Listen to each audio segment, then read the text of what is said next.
សួស្តីអ្នកទាំងអស់គ្នានៅក្នុងវីដេអូនេះខ្ញុំនឹងបង្ហាញវិធីអំពី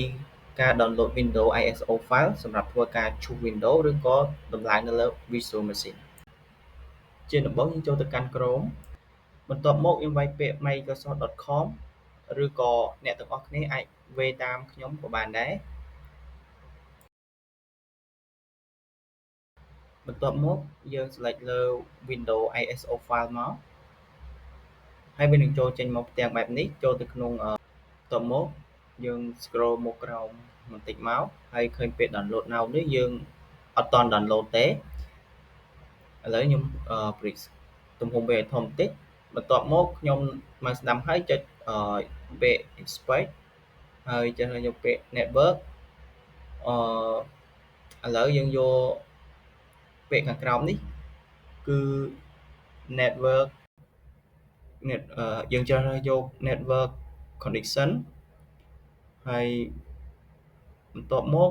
យើង scroll ចុះក្រោមបន្តិចមកហើយយើងទីមួយគឺយើងត្រូវដោះ text សិនដោះ text វាមួយហើយជ្រើសយក Chrome OS ចែកទៅហើយបន្ទាប់មកយើងនឹងធ្វើការ refresh page អូខេនៅពេលដែលយើង refresh page ហើយយើងនឹងឃើញ option វាឲ្យយើង select គឺ select edition គឺយើង select មកគឺយើង select យក Windows 10 Multi Edition ISO ហើយបន្ទាប់មកចុច confirm រងចាំវាបន្តិចហើយវាឲ្យយើង choose យក Windows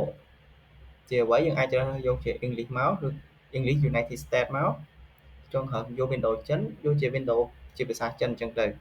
អូខេហើយវានឹងសូផ្ទាំងបែបនេះឲ្យរើស32 bit និង64 bit ឥឡូវយើងរើស64 bit វានឹងធ្វើការ download យើងរងចាំវាពេញទៅឲ្